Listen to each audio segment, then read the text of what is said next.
Halo semuanya, Assalamualaikum. Bagaimana nih kabar teman-teman semuanya? Semoga teman-teman semuanya dalam keadaan sehat walafiat.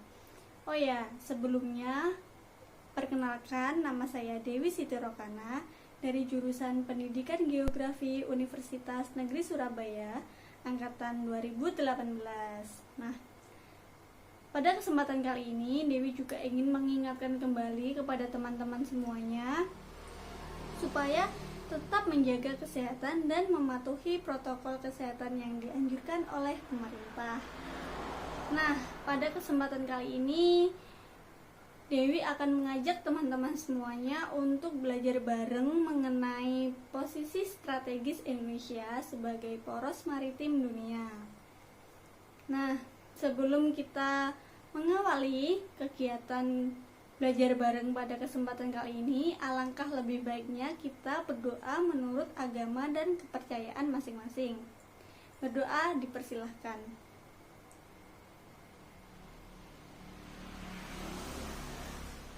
Berdoa dapat diakhiri. Nah, sebelum kita lanjut, teman-teman semuanya tentunya sudah siap kan untuk belajar bareng. Nah, kalau udah siap, dibuka bukunya, disiapkan alat tulisnya. Jangan lupa untuk dicatat poin-poin yang penting, dan kalau ada yang bingung atau yang belum ngerti, silahkan tulis di kolom komentar ya.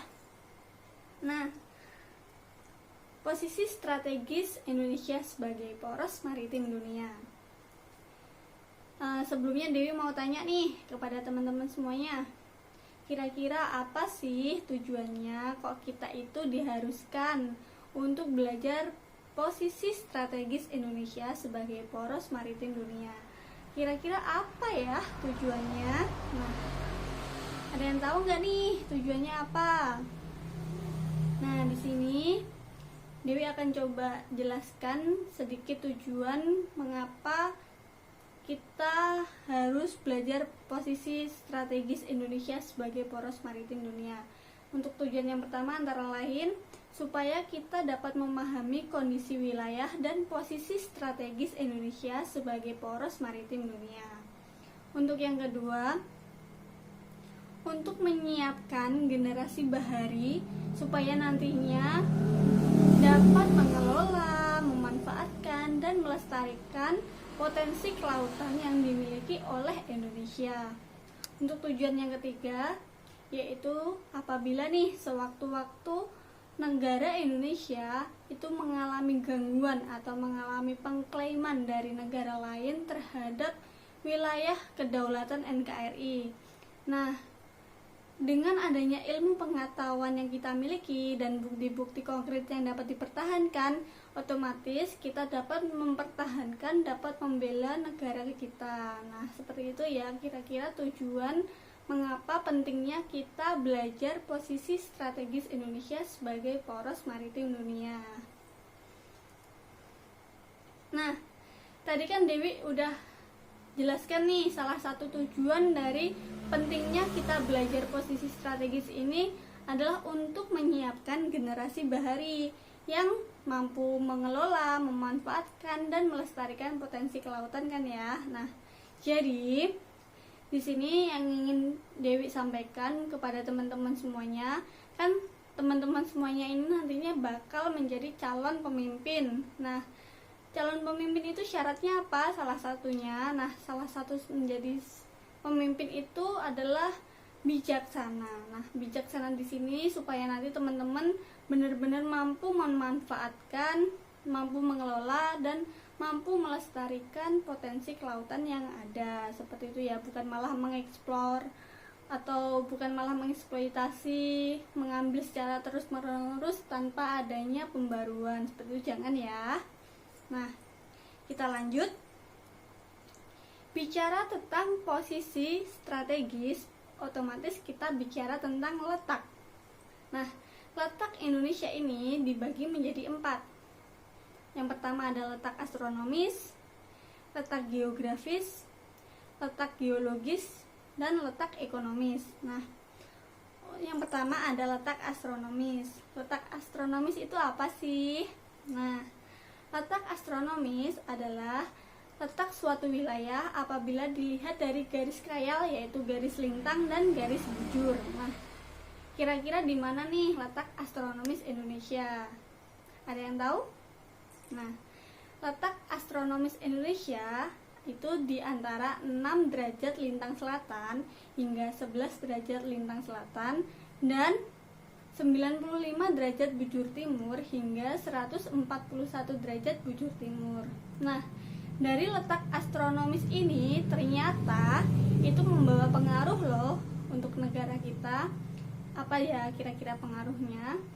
Nah, yang pertama itu menyebabkan Indonesia mempunyai curah hujan yang sangat tinggi, mengalami penyinaran matahari sepanjang tahun, memiliki kelembapan udara yang cukup tinggi, serta di Indonesia ini mempunyai 3 pembagian wilayah waktu yang berbeda loh, yaitu Indonesia bagian barat, tengah, dan timur. Nah, itu semuanya karena pengaruh dari letak astronomis Indonesia itu tadi. Kita lanjut ya untuk letak yang kedua. Untuk letak yang kedua yaitu ada letak geografis. Letak geografis ini adalah letak suatu wilayah yang kaitannya dengan wilayah lain di permukaan bumi. Nah, untuk Indonesia sendiri letak geografisnya itu cukup strategis atau berada pada posisi silang dunia, yaitu diapit oleh dua benua besar, yaitu benua Asia dan benua Australia. Serta Indonesia juga dikelilingi oleh 2 samudra, yaitu Samudra Hindia dan Samudra Pasifik. Kira-kira ada pengaruhnya nggak ya dari letak geografis ini terhadap Indonesia? Ada nggak? Ternyata ada loh pengaruhnya. Kira-kira apa ya? Nah, pengaruh yang pertama itu ada Indonesia menjadi negara yang banyak memiliki pulau atau yang biasanya disebut dengan negara kepulauan, seperti itu. Terus yang kedua, laut Indonesia menjadi sangat luas karena itu tadi Indonesia dikelilingi oleh 2 samudra besar ya. Terus selain itu, karena negara Indonesia ini memiliki pulau yang banyak dan tersebar, Indonesia juga dijuluki sebagai negara agraris, seperti itu. Kita lanjut ya. Nah, untuk letak yang ketiga yaitu ada letak geologis. Letak geologis ini adalah letak suatu wilayah berdasarkan keadaan geologisnya. Untuk Indonesia sendiri kira-kira bagaimana ya keadaan geologisnya? Nah, keadaan geologis di Indonesia itu terletak di antara 2 pegunungan muda, yaitu pegunungan Mediterania dan pegunungan Sirkum Pasifik. Selain itu, tadi kan negara Indonesia disebut sebagai negara kepulauan. Nah, ternyata negara kepulauan di Indonesia itu dibagi menjadi 3, atau kepulauan di Indonesia itu dibedakan menjadi 3. Yang pertama ada Dangkalan Sahul, Dangkalan Sunda, dan daerah yang terletak di antara Dangkalan Sahul dan Dangkalan Sunda. Nah, dari letak geologis ini kira-kira apa ya akibatnya terhadap Indonesia? Nah, akibat dari letak geologis ini, Indonesia menjadi negara yang banyak memiliki gunung aktif atau gunung berapi.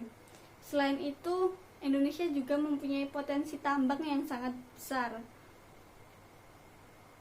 Selain itu lagi, ternyata laut timur dan laut barat Indonesia itu cenderung dangkal, sedangkan pada laut tengah Indonesia itu cenderung lebih dalam.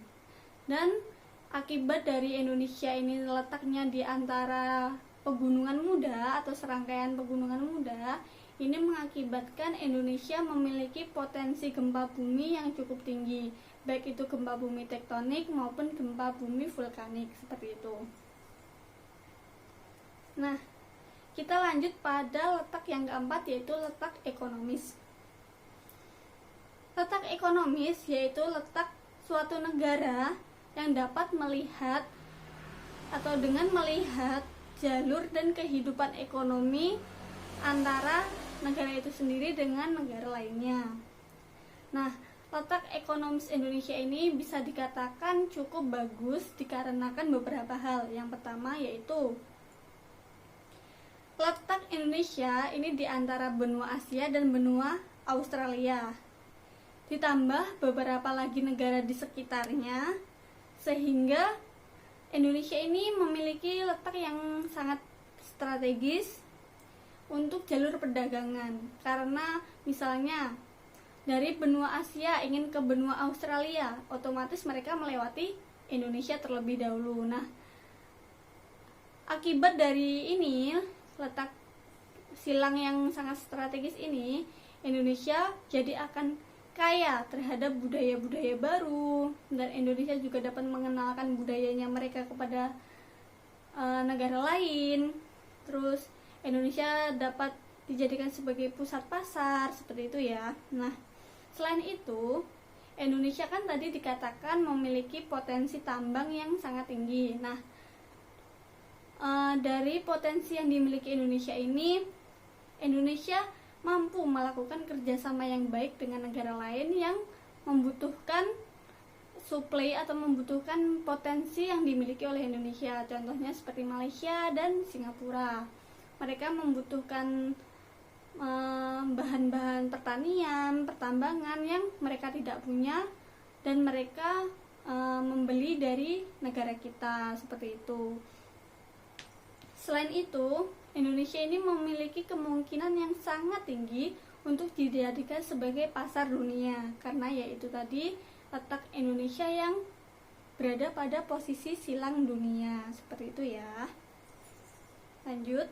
Sedangkan untuk bentuk wilayahnya sendiri, tadi sudah saya katakan bahwa bentuk wilayah Indonesia itu merupakan wilayah kepulauan atau negara kepulauan dengan jumlah yang sangat banyak dari Sabang hingga Merauke, yang menjadikan satu kesatuan antara wilayah, politik, sosial, budaya, dan ekonomi.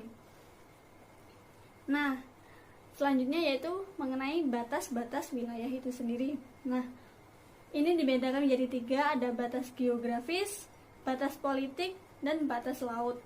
Untuk batas geografis itu berkaitan dengan administrasi secara geografis. Contohnya, utara Kalimantan berbatasan langsung dengan Malaysia. Papua berbatasan langsung dengan Papua New Guinea. Apalagi ya kira-kira? Nah, nanti kita cari tahu bersama ya.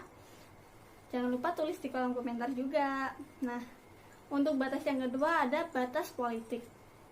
Batas politik ini diatur sesuai dengan undang-undang, perjanjian, dan kesepakatan bersama secara internasional, secara tertulis, dan memiliki dasar hukum yang kuat dan dapat dipertanggungjawabkan, seperti itu.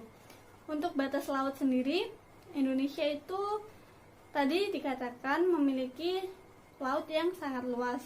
Batasnya itu dibedakan menjadi batas teritorial, batas ZEE, dan laut lepas. Nah, untuk batas teritorial ini Indonesia diberi luas laut sekitar 12 mil dari garis pantai. Sedangkan untuk batas ZEE ini atau zona ekonomi eksklusif ini adalah wilayah laut yang hak mutlak untuk Indonesia. Maksudnya Indonesia bebas untuk mengambil sumber daya yang ada di dalamnya untuk keperluan sehari-hari, industri, maupun yang lainnya. Nah, untuk batas ZEE ini berkisar 200 mil dari batas laut yang teritorial tadi. Sedangkan untuk batas laut lepas ini tuh ya luas gitu ya. Jadi untuk negara asing yang ingin mengambil sumber daya alam yang ada di laut itu, mereka dapat mengambilnya melewati laut lepas. Kalau mereka masuk ke dalam zona ZEE dan laut teritorial Indonesia, tentunya akan mendapatkan sanksi apabila tidak memiliki izin dan digunakan untuk tujuan yang tidak baik, seperti itu ya. Sebagai negara maritim, Indonesia juga disebut sebagai archipelago stage. Nah, Archipelago State ini bertujuan untuk menjaga kedamaian wilayah kelautan Indonesia. Dengan cara seperti apa? Dengan cara Indonesia wajib menyediakan jalur pelayaran yang baru untuk negara asing masuk. Nah, pelayaran ini juga diatur melalui Undang-Undang Nomor 17 pada tanggal 31 Desember tahun 1985. Nah, 3 jalur yang dimaksud ini adalah ALKI 1, ALKI 2, dan ALKI 3. Jadi, untuk negara asing yang ingin masuk ke Indonesia dengan memasuki wilayah ZEE maupun teritorial ini harus melewati ketiga jalur pelayaran tersebut. Nah, di tiga jalur pelayaran ini juga nantinya akan mendapatkan ketentuan-ketentuan khusus kapal mana yang boleh masuk dan kapal mana yang tidak masuk, seperti itu ya. Kita lanjut pada materi berikutnya, yaitu mengenai karakteristik Indonesia. Ternyata akibat letak posisi Indonesia yang sangat strategis dengan posisi silang dunia ini menjadikan Indonesia kaya akan suku dan budaya, dikarenakan Indonesia juga dijadikan sebagai tempat transit oleh masyarakat mancanegara yang ingin berkunjung ke negara lain. Contohnya, dari negara Asia atau benua Asia ingin berkunjung ke Australia, mereka terlebih dahulu untuk transit ke Indonesia. Nah, selama masa transit ini mereka juga menyebarkan budaya mereka. Indonesia juga mempertukarkan kebudayaan mereka, sehingga terjadi pertukaran budaya yang dapat menambah keragaman kebudayaan di Indonesia, seperti itu. Selain itu, akibat letak Indonesia yang diapit oleh 2 benua dan 2 samudra ini menjadikan sumber daya alam Indonesia ini menjadi sangat berlimpah, baik di daratan maupun di lautan. Selain itu, akibat letak astronomis tadi, Indonesia juga memiliki 2 musim, yaitu musim penghujan dan musim kemarau. Adanya 2 musim ini dipengaruhi oleh pergerakan angin muson barat dan muson timur. Selain itu, Indonesia juga memiliki pembagian waktu yang berbeda, yaitu barat, timur, dan tengah tadi ya. Nah, selain itu sudah saya jelaskan tadi bahwa Indonesia juga memiliki banyak gunung aktif. Dan masih banyak lagi karakteristik di Indonesia yang diakibatkan posisi atau kondisi strategis Indonesia ini.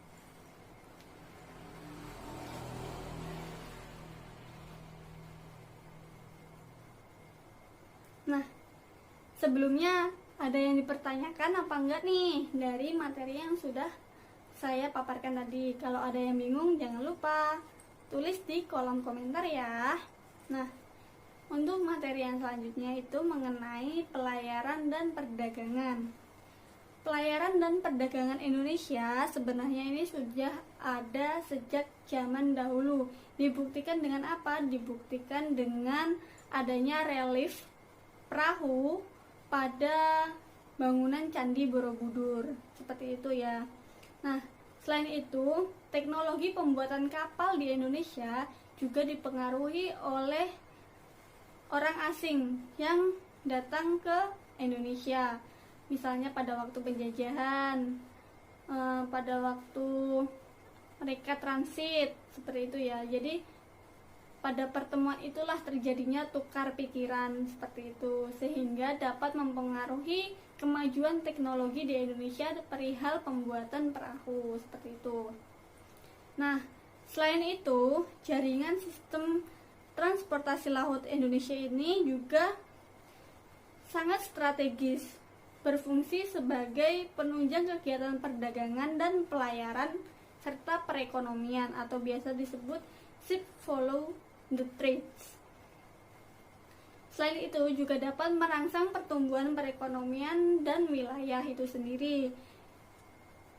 Indonesia sebagai penyelenggara angkutan di perairan dapat melaksanakannya dengan beberapa cara. Yang pertama ada memberlakukan asas Cabotage secara konsekuen dan konsisten agar perusahaan angkutan perairan nasional dapat menjadi tuan di negeri sendiri, jadi tidak dieksploitasi oleh negara lain seperti itu ya. Selain itu, Indonesia juga mengembangkan perairan di daerah yang masih tertinggal supaya dapat berjalan secara seimbang dan pembangunan secara merata seperti itu. Selain itu juga Indonesia memberlakukan cara menciptakan iklim usaha yang kondusif bagi pemberdayaan dan kemandirian industri angkutan perairan nasional. Selanjutnya saja ya, nanti kita bahas lebih lanjut mengenai pelayaran dan perdagangan di Indonesia ini. Nah, kita lanjut ke materi potensi apa sih yang dimiliki oleh Indonesia dalam bidang kelautan ini. Nah, untuk yang pertama itu ada potensi fisik. Potensi fisik ini dapat berupa pantai, dapat berupa pegunungan, nah seperti itu ya. Nah, potensi fisik ini juga berkaitan dengan pertambangan dan juga berkaitan dengan pertanian seperti itu ya. Jadi Indonesia yang sangat kaya itu ternyata memiliki potensi fisik yang juga luar biasa apabila dikembangkan dan dikelola dengan baik seperti itu. Sedangkan untuk potensi yang kedua yaitu potensi geopolitik. Karena Indonesia berada pada posisi yang strategis atau poros maritim dunia, posisi ini menjadikan Indonesia sebagai penghubung antar benua, sehingga memberikan peluang yang sangat baik untuk Indonesia sebagai jalur perekonomian. Misalnya Selat Malaka, Selat Sunda, Selat Lombok, Selat Makassar, Selat Ombay, Wetar menjadi jalur lintasan perdagangan dunia. Potensi ini dapat digunakan oleh Indonesia sebagai kekuatan dan percaturan politik dan ekonomi antar negara. Selain itu, nah untuk potensi kelautan yang selanjutnya yaitu pada bidang pembangunan sumber daya alam. Itu seperti Indonesia mempunyai sumber daya alam yang dapat diperbarui, sumber daya alam yang tidak dapat diperbarui, dan energi kelautan seperti pasang surut, terus perikanan seperti itu ya. Nah, selain itu Indonesia juga mempunyai potensi kelautan dalam bidang wisata seperti mempunyai pantai, terus mempunyai area snorkeling, diving dan lain sebagainya seperti itu ya. Jadi Indonesia itu kaya sekali akan potensi kelautannya yang itu tadi dibedakan menjadi potensi fisik, geopolitik, sumber daya alam, dan wisata. Nah, itu tadi materi yang dapat saya sampaikan. Apabila teman-teman ada yang bingung, kurang jelas, atau kurang paham, bisa tulis di kolom komentar ya. Nanti kita bahas bareng-bareng. Nah, terima kasih buat teman-teman semua yang udah nyimak materi ini hingga selesai. Semoga ilmunya bermanfaat, dapat menjadi bekal yang bermanfaat juga untuk saya dan juga teman-teman semuanya di masa depan. Nah, apabila dalam penyampaian materi saya ada yang salah, kurang jelas, atau ada yang menyinggung perasaan kalian, saya mohon maaf yang sebesar-besarnya. Kita akhiri belajar bareng pada kesempatan kali ini dengan membaca Alhamdulillah. Nah, kita akhiri. Wassalamualaikum warahmatullahi wabarakatuh. Sampai jumpa di video selanjutnya.